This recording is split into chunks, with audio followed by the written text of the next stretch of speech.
Class 9th students, तो देखिए करते करते हमने अपने एग्जाम ओरिएंटेड क्वेश्चन शुरू किए थे और इनमें हमने सबसे पहले किया जो वो थे हमारे मल्टीपल चॉइस क्वेश्चन। बात करें अगर मल्टीपल चॉइस क्वेश्चन की तो क्लास 9th कोर्स ए और कोर्स बी इन दोनों ही क्लासेस के हम बहुविकल्पीय प्रश्न कंप्लीट करा चुके हैं। अब हम पढ़ रहे हैं अपने एग्जाम ओरिएंटेड के दूसरे वे में, यानी कि अब हम करेंगे वर्णनात्मक प्रश्न। ये वर्णनात्मक प्रश्न आपकी दोनों ही बुक से आने वाले हैं। अगर हम जैसे बात करें कि आज हम कोर्स बी के लिए लेकर आए हैं तो आपकी दोनों बुक यानी कि स्पर्श भाग 1 और संचयन भाग 1 इन दोनों से ही आपके पास में वर्णनात्मक प्रश्न आएंगे। ठीक है, स्पर्श से जहां आपके पास लघुत्तरीय प्रश्न आने वाले हैं वहीं पर आपके संचयन बुक से आने वाले प्रश्न आपके दीर्घोत्तरीय यानी कि लॉन्ग क्वेश्चन होंगे। ठीक है, तो जब संचयन कराऊंगी तो मैं आपको पूरा डिटेल में समझाऊंगी कि क्या क्या चीजें कैसी हैं, लेकिन अभी हम शुरू कर रहे हैं अपनी स्पर्श बुक। तो स्पर्श बुक में हमने सबसे पहले हमारा गद्य खंड से शुरू होता है। तो आज हमने पहला चैप्टर लिया है दुख का अधिकार। ये कहानी हमने अच्छे से पढ़ी हुई है। लेखक यशपाल जी किस तरीके से एक बुजुर्ग औरत को जो है फुटपाथ पर रोते हुए देखते हैं और उसके दुख का कारण जानकर और एक संभ्रांत महिला यानी कि एक धनी वर्ग की महिला के साथ जब उसे सिमिलर करते हैं तो देखते हैं कि दुख एक ही था, लेकिन गरीब को शायद दुख मनाने का अधिकार नहीं होता। इसीलिए इस पूरी कहानी का नाम रखा गया दुख का अधिकार। तो कहानी तो हमने पूरी पढ़ी है, बहुविकल्पीय प्रश्न भी कर लिए हैं। तो चलिए अब इस पर आधारित हम कुछ वर्णनात्मक प्रश्नों को करेंगे जो हम लेकर आए हैं आपके सामने मोस्ट इंपॉर्टेंट क्वेश्चंस के वे। ठीक है, अब जैसे कि मैंने बताया कि स्पर्श बुक से आने वाले सभी प्रश्न आपके लघुत्तरीय रहेंगे जो कि आपके 25 से 30 शब्दों के बीच आपको आंसर लिखना हो। वैसे तो आपका इंटरनल एग्जाम है तो इस चीज को लेकर बाउंडेशन इतनी नहीं रहती, लेकिन हमारा सजेशन यही रहेगा कि आप लोग अपने आप को वर्ड लिमिट्स में बांधना शुरू कर दीजिए, क्योंकि क्लास 10th में ये चीज बहुत ज्यादा मायने रखती है। ठीक है, तो अभी से अगर आप अपने आप को वर्ड लिमिट्स के अंदर बांधेंगे तो आपका टाइम भी बचेगा और आप सही तरीके से लिखना भी सीख जाएंगे। ठीक है, तो यहाँ पर ये क्वेश्चंस के जो आंसर मैं लेकर आई हूँ ये थोड़े लेंदी है, यानी कि थोड़े से बड़े हैं। अब ऐसा क्यों? क्योंकि देखिए अगर हमारे पास 25 से 30 शब्दों का आंसर हमें लिखना है तो ये मानकर चलिए कि उसका आंसर आपको प्रिपेयर ज्यादा में करना है, यानी कि 40-45 जितना आप तैयार कर सकते हो। ठीक है, तो इसी वे से आपको तैयार करना है। ठीक है, तो चलिए शुरू करते हैं आज का हमारा ये वीडियो जिसमें हम शुरू कर रहे हैं अपने class 9th Hindi course B के पहले चैप्टर यानी कि जो हमारी बुक है स्पर्श भाग का पहला अध्याय दुख का अधिकार। पहला प्रश्न है, दुख का अधिकार पाठ का उद्देश्य मानवीय संवेदना जगाना है। पाठ के आलोक में स्पष्ट कीजिए। यानी कि मानवों के अंदर दूसरे के दुख तकलीफ इन सभी को लेकर उनके अंदर भी दुख होना, यानी कि जैसे हमारे सामने अगर कोई व्यक्ति बहुत परेशान है, कोई दुखी है, तो उसके दुख को हम समझें, उसके दुख का मजाक न बनाएं, जैसा कि इस पाठ में हो रहा था। वो खरबूजे बेचने वाली औरत जो कि फुटपाथ पर बैठे रो रही थी, उसको आसपास बहुत सारे लोग खड़े हैं मगर उसकी मदद कोई नहीं कर रहा, इवन उसकी तकलीफ को समझ नहीं रहा और हर कोई जो है उसकी मजाक उड़ा रहा है, उसकी धिक्कार कर रहा है ना। तो एक तरीके से इस पाठ में हम देखेंगे कि वाकई लोगों के अंदर जो मानवीय संवेदना है वो कहीं ना कहीं खत्म हो चुकी है, उसे जागने की सख्त जरूरत है। दुख का अधिकार पाठ में खरबूजे बेचने वाली महिला की दुखी मनोदशा का ऐसा चित्रण करता है जो किसी भी संवेदनशील मनुष्य के हृदय को झंझोर जाता है। हमारे सामने भी होगा तो वाकई हम भी उसके दुख को देखकर परेशान होंगे। हमारे समाज में ऐसे व्यक्ति भी हैं जो संवेदनहीनता के कारण खरबूजे बेचने वाली जैसी दुख बेबस व शोक संतप्त के दुख को महसूस नहीं कर पाते हैं। यानी कि जो लोग ऐसे हैं जो इसके तकलीफ को समझना ही नहीं चाहते या जिनके लिए दूसरे का तकलीफ कोई मायने रखती ही नहीं है, उनके लिए ऐसी दुखी महिला घृणा और उपहास के पात्र नजर आते हैं। ये लोग दुखी व्यक्ति पर कटाक्ष करने से नहीं चूकते। दूसरी ओर समाज में केवल जैसे भी लोग हैं जो दूसरों के यानी कि लेखक जैसे लोग भी हैं जो दूसरों के शोक संतप्त देखकर मन में दुखी होते हैं, परंतु कर्म करने के समय उनकी पोशाक आड़े आ जाती है। यानी कि वो करना तो चाहते हैं लेकिन कहीं ना कहीं वो उच्च वर्ग के हैं, इसलिए निम्न वर्ग के करीब बैठकर उसके शोक को जानना वो उनके लिए एक बहुत ही बड़ी मुसीबत का कारण बन जाती है। तो दो तरह के लोग बताए, जो कि एक तो दूसरों के दुखों को समझना ही नहीं चाहते और दूसरा समझना चाहते हैं। तो कहीं ना कहीं उनका जो एक समाज में स्टेटस होता है वो उनके आड़े आ जाता है। इस पाठ का मुख्य उद्देश्य यही है कि वे दूसरों के दुख की अनुभूति करें और दुखी व्यक्ति पर हंसना छोड़कर उनके साथ बैठकर उनसे सच्ची सहानुभूति प्रकट करें। तो कहने का मतलब है, समाज में कोई कैसा भी है, अगर वो दुखी है तो एक मानव होने के नाते हमारी ये पूरी तरीके से कर्तव्य बनता है कि हम उसके दुखों को समझें और अगर उनको कम कर सकते हैं, उसकी हेल्प कर सकते हैं तो वो करें। नेक्स्ट क्वेश्चन है, दुख का अधिकार पाठ में किस सामाजिक बुराई की ओर संकेत किया गया है? इसके कारणों पर प्रकाश डालते हुए इससे होने वाली हानियों का उल्लेख कीजिए।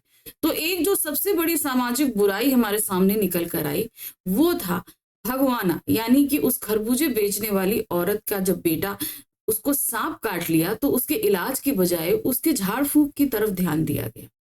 हाँ, अगर उसका हॉस्पिटल ले जाके इलाज करा दिया जाता तो शायद वो बच भी जाता। तो ये एक अंधविश्वास जो है वो एक सामाजिक बुराई के रूप में पनप रहा है। दुख का अधिकार पाठ में सांप के काटने का इलाज, झाड़ फूंक और ओझा के नाग देवता की पूजा अर्चना कराने तथा अंत्येष्टि जैसे कार्य पर अपव्यय करने जैसी सामाजिक बुराई की ओर संकेत किया गया है। इन बुराइयों के कारण अशिक्षा, रूढ़िवादिता, धर्म का भय तथा जागरूकता का अभाव। ठीक है, अब इनका कारण भी है, ये भी आपको बता दिया गया, क्योंकि लोग पढ़े लिखे नहीं होते, जागरूक नहीं होते, जिसके कारण अनपढ़ और ग्रामीण लोग इन बुराइयों का सरलता से शिकार बन जाते हैं। इनमें फंसकर वे अपना धन और समय ही नहीं गंवाते बल्कि पीड़ित और अपने प्रिय व्यक्ति की जान से भी हाथ धो बैठते हैं। इसकी सबसे अधिक मार गरीब परिवारों पर पड़ती है, जिन्हें बाद में खाने के भी लाले पड़ जाते हैं, जैसे कि इस पाठ में उस वृद्ध औरत के साथ में हुआ। सब कुछ चला गया और अंत में उसके पास खाने को भी कुछ नहीं था। प्रश्न संख्या 3 है, सूतक क्या है? समाज में इसके प्रति क्या धारणा फैली है? दुख का अधिकार पाठ के आधार पर स्पष्ट कीजिए। अब आपको बताना है सूतक क्या होता है। ठीक है, हिंदू परिवारों में जब किसी की मृत्यु होती है तो उस दिन से 13 दिनों तक घर में घर को अपवित्र माना जाता है। ठीक है, इन दिनों में कोई मांगलिक और शुभ कार्य समझे जाने वाले कार्य नहीं किए जाते। इवन घर में जो हम लोग डेली रूटीन के पूजा वगैरह भी करते हैं वो भी नहीं होता है। 13 दिनों तक इस अपवित्रता की स्थिति को सूतक कहते हैं। समाज में सूतक के प्रति यह धारणा फैली है कि इस स्थिति में उस परिवार के हर सदस्य और हर वस्तु अपवित्र होती है, यानी कि उस घर का हर एक चीज और हर एक व्यक्ति अपवित्र माना जाता है। इन सदस्यों के हाथ से ली गई वस्तुएं खाने पीने से व्यक्ति का धर्म ईमान नष्ट हो जाता है और वह पाप का भागीदार बनता है। ऐसे में लोग सूतक से बचने का हर संभव प्रयास करते हैं। ठीक है, तो सूतक क्या होता है ये बता दिया गया और इसके दौरान क्या क्या होता है ये सारी चीजें।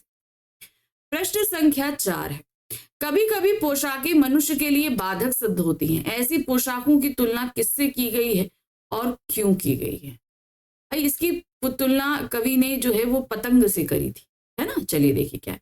मनुष्य जब अच्छी पोशाक पहनकर कहीं आ जा रहा है होता है, उसी समय जब वह भिन्न श्रेणी के समझे जाने वालों को दुखी देखता है तो वह उसके दुख से द्रवित होकर उनके दुख के प्रति अपनी सहानुभूति प्रकट करना चाहता है, परंतु अपनी अच्छी पोशाक के कारण चाहकर भी उसके पास जाकर ऐसा नहीं कर पाता। रीजन क्या होता है? देखिए क्या होता है, जब हमने जो पोशाक पहनी है और निम्न वर्ग जैसे जो गरीब है, मजदूर है, उनकी पोशाकों में फर्क होता है। अब हम कहीं अच्छी पोशाक पहन कर जा रहे हैं, रास्ते में कोई ऐसा व्यक्ति मिल गया जो निम्न वर्ग यानी कि जो मजदूर वर्ग या श्रमिक वर्ग से आता है, वो दुखी है, रो रहा है, तो हम रुक के उसका हालचाल, उसका दुख, उसकी तकलीफ भी नहीं पहुंचते। क्यों? उसमें हमारी पोशाक, अभी पोशाक के जरिए यहाँ पर बताने की कोशिश करी गई है।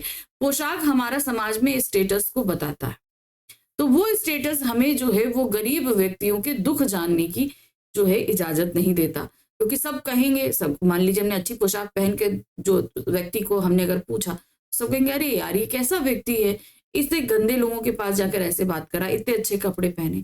तो समाज के लोगों के कहने के डर से हम ये सारे काम नहीं करते। लेखक ने ऐसी पोशाकों की तुलना हवा में लहराती उन कटी पतंगों से की है जो हवा के झोंके के कारण सीधी जमीन पर नहीं गिर पाती। इसी तरह पोशाकें भी मनुष्य को अपनी स्थिति से नीचे जाने से रोकती हैं। अब जैसे पतंग है, वो लहराते हुए ऐसे से गिरती है। अब अगर हमने अच्छी पोशाक पहनी है, जैसे लेखक के साथ हुआ, वो सीधे खरबूजे वाले के पास पहुंचा नहीं, वो इधर जा रहा है, उधर जा रहा है, उस खरबूजे वाले की स्थिति को जानने की कोशिश कर रहा है कि आखिर उसके दुख का कारण क्या है। तो इसीलिए उसको क्या बोला है, कटी पतंग के माध्यम से की तरह होता है।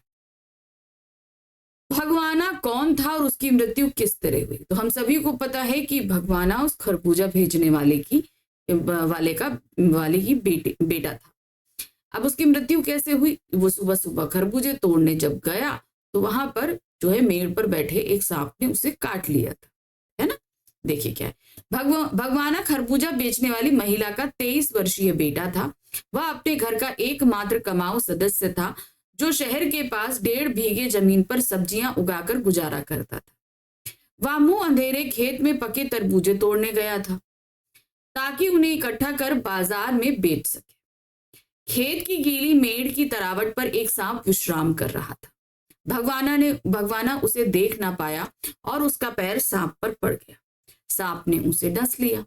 सांप का जहर उतारने के लिए ओझा बुलाया गया, पर विष के असर से उसका शरीर काला पड़ता चला गया और उसकी मृत्यु हो। ठीक है, तो लोगों ने कोशिश करी थी उसको बचाने की, लेकिन जो तरीका अपनाया था वो गलत था। उसे डॉक्टर के पास ले जाते तो शायद वो बच जाता। प्रश्न संख्या 6, बुढ़िया के बेटे की मृत्यु से उसे जान और माल दोनों की हानि हुई। दुख का अधिकार पाठ के आधार पर बताइए। तो देखिए, उसके बेटे की जो मृत्यु हुई तो उससे उसको जान की तो हानि हुई, माल की हानि कैसे हुई? उसने उस बेटे को जब सांप ने काटा तो उसका जहर उतारने के लिए ओझा को बुलाया, तो घर में जितना खाना था सब कुछ उसने उठाकर, जितने पैसे जितना खाना था सब ओझा को दे दिया, तो उसके घर में कुछ नहीं बचा। फिर उसके बाद जब बेटे की मृत्यु हो गई तो क्रियाकर्म के लिए जो उसके पास थोड़े बहुत गहने बचे थे वो भी उसके बिक गए। तो इस तरीके से ना उसके पास पैसा बचा और ना ही उसका बेटा। तो इस तरह उसे जान माल दोनों की ही हानि हुई। बुढ़िया का 23 वर्षीय जवान बेटा ही उसका एकमात्र कमाऊ सदस्य था। वह शहर के पास 1.5 बीघा भूमि पर सब्जियां उगाकर घर का गुजारा चलाता था। उसकी मृत्यु होने से घर में कोई कमाने वाला सदस्य ना बचा। अब दूसरा देखिए, माल की भी क्या मतलब, कमाने वाला सदस्य ही मर जाए तो भाई घर में कैसे कमाई होगी, बाकी सदस्य कैसे अपना पेट पालेंगे। उसकी मृत्यु सांप काटने से हुई थी। सांप के काटने का इलाज करवाने के लिए उसकी मां ओझा को बुला लाई थी, जिसने झाड़ फूंक और नाग पूजा के नाम पर दान दक्षिणा के रूप में अनाज और आटा तक चला गया। यानी कि जितना अनाज था, जितना आटा था, वो सब कुछ उसका चला गया, कुछ उसके पास बचा ही नहीं। उसके लिए कफन की व्यवस्था करते हुए साधारण से बचे कुचे जेवर भी बिक गए, जिससे बुढ़िया के पोते पोती को खाने के लाले पड़ गए। अब ना घर में खाने को है और ना ही बाजार से खरीद को लाने के लिए उनके पास पैसा है। इस प्रकार बुढ़िया के बेटे की मृत्यु से उसे जान और माल दोनों की हानि उठानी पड़ी थी।